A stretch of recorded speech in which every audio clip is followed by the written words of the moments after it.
Hello అండి. అందరికీ నమస్తే. అందరూ ఎలా ఉన్నారు? నేనైతే సూపర్‌గా ఉన్నాను. ముందుగా అందరికీ కృష్ణాష్టమి శుభాకాంక్షలు. కృష్ణుడికి అటుకులంటే చాలా ఇష్టమని చెప్తుంటారు కదా! ఈరోజు స్పెషల్ ఏంటి అంటే అటుకులతో పాయసం చేస్తున్నాను. 10 నిమిషాల్లో ఈజీగా, హెల్తీగా చేసుకోవచ్చు. దాదాపు అందరూ అటుకులతో ఏదో వంటకం చేస్తారు ఈ కృష్ణాష్టమికి. నేనైతే ఈరోజు పోహా ఖీర్ చేస్తున్నాను. ఈరోజు నేను చక్కెరతో కాకుండా బెల్లంతో పాయసం చేస్తున్నాను.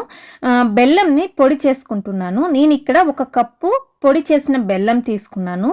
ఈ కప్పు బెల్లాన్ని ఒక చిన్న గిన్నెలో వేసుకొని ఒక 3-4 టీ స్పూన్లు నీరు పోసుకోవాలి. ఈ అటుకుల పాయసానికి ముందుగా ఈ బెల్లం సిరప్ రెడీ చేసుకుంటున్నాను. స్టవ్ ఆన్ చేసుకొని ఈ బెల్లం గిన్నె స్టవ్ పైన పెట్టుకొని బెల్లం అంతా నీట్గా కరిగిపోవాలి. కరిగిన తర్వాత జస్ట్ ఇలా ఉడికితే చాలు. స్టవ్ ఆఫ్ చేసుకోండి. దీన్ని చల్లారడానికి పక్కన పెట్టుకోవాలి. మరొక పాన్ అయితే తీసుకున్నాను. పాన్లో 1-2 టేబుల్ స్పూన్లు నెయ్యి వేసి వేడి చేయించాలి. దీంట్లోనే కొన్ని జీడిపప్పు వేసుకోండి, బాదం పప్పు, ఎండు ద్రాక్ష వీటన్నిటిని వేసుకొని ఎండు ద్రాక్ష బుడ్డగా వచ్చేంత వరకు వేయించుకోవాలి. ఇవన్నీ ఒక ప్లేట్లోకి తీసుకొని పక్కన పెట్టుకోవాలి. తర్వాత అదే పాన్లో అటుకులు వేస్తున్నాను.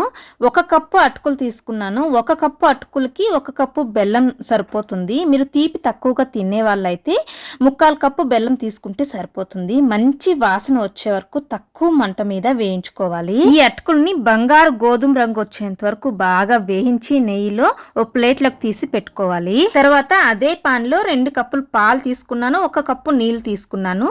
మీకు ఇష్టమైతే 3 కప్పులు కూడా పాలే తీసుకోండి. 1 కప్పు అటుకులకి 3 కప్పులు పాలు కానీ 2 కప్పులు పాలు 1 కప్పు నీళ్లు తీసుకుంటే పాయసం సూపర్ టేస్టీతో వస్తుంది.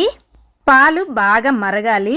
పాలు మరిగిన తర్వాత ముందుగా వేయించి పెట్టుకున్నాం కదా అటుకులు వేసి కలుపుకుంటున్నాను. అటుకులు పెద్ద అటుకులు తీసుకోండి, అప్పుడే పాయసానికి బాగుంటాయి.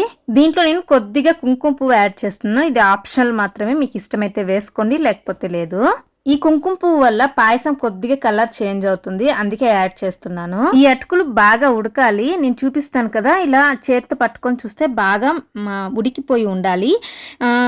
మెత్తగా ఉడికిన తర్వాత పాయసం దగ్గర పడుతుంది కదా, అప్పుడు ముందుగా వేయించి పెట్టుకున్న డ్రై ఫ్రూట్స్ వేసి బాగా కలుపుకోవాలి. ఈ స్టేజ్లోనే ఒక 1/4 టీ స్పూన్ యాలకుల పొడి కూడా వేస్తున్నాను. వేసి ఒక్కసారి బాగా కలిపి స్టవ్ ఆఫ్ చేసుకోవాలి ఫస్ట్. ఇప్పుడు చల్లారిన బెల్లం సిరప్ ఉంటుంది కదా, దాన్ని ఫిల్టర్ చేయండి. సిరప్ పూర్తిగా చల్లబడాలి. ఒకసారి చెక్ చేసుకోండి, లేకపోతే పాయసం విరిగిపోతుంది, పాయసం అంతా పాడవుతుంది. చాలా మందికి ఇలా విరిగిపోతూ ఉంటుంది.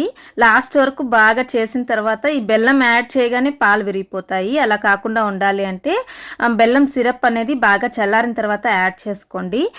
సూపర్గా పాయసం అయితే రెడీ అవుతుంది. ఒక్కసారి బాగా అలా కలుపుకుంటూ సంప్రదాయం ప్రకారం కృష్ణుడికి ఎంతో ఇష్టమైన అటుకుల పాయసం రెడీ అయిపోయింది. కృష్ణుడికి నైవేద్యంగా సమర్పించుకోవచ్చు. ఆ తర్వాత ఎలాగో మనమే తినేస్తాం అనుకోండి. పిల్లలు కూడా ఎంతో ఇష్టంగా తింటారు. ఒక్కసారి ట్రై చేయండి. బెల్లంతో చేయండి, చాలా హెల్తీ. అలాగే కృష్ణాష్టమికి మీ ఇంట్లో మీరు ఏ రెసిపీస్ చేసుకున్నారో మర్చిపోకుండా నాకు కామెంట్ చేయండి. వీడియో నచ్చితే ఒక లైక్ కొట్టి సబ్స్క్రైబ్ చేసుకోండి. Thank you so much for watching.